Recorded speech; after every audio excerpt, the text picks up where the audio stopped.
கொழும்பில் உள்ள சுதந்திர சதுக்கம் மேலும் சுதந்திர அவென்யூ பகுதியை மையமாக கொண்டு இன்று காலை 77வது சுதந்திர தின கொண்டாட்டங்கள் நடைபெற உள்ளன.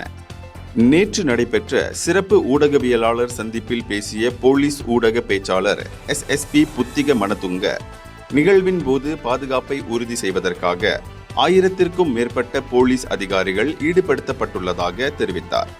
கொண்டாட்டங்களில் ஏராளமானோர் பங்கேற்பார்கள் என்று எதிர்பார்க்கப்படுவதால் பங்கேற்பாளர்கள் இடத்திற்குள் நுழைவதற்கு முன்பு பரிசோதிக்கப்படுவார்கள் என்று அவர் குறிப்பிட்டார்.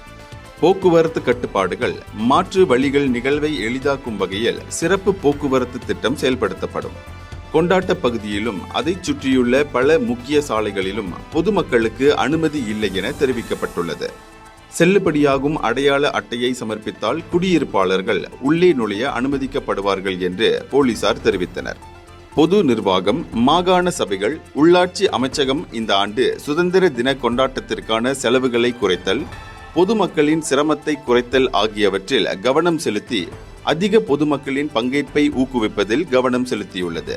செலவு குறைப்பு நடவடிக்கைகளின் ஒரு பகுதியாக நிகழ்விற்காக பயன்படுத்தப்படும் முப்படை வீரர்களின் எண்ணிக்கை 40% குறைக்கப்பட்டுள்ளது. மேலும் இராணுவ அணிவகுப்பில் முப்படை கவச வாகனங்கள் இடம்பெறாதது குறிப்பிடத்தக்கது. இந்தியர்களின் இதய குரல் மக்களோசை.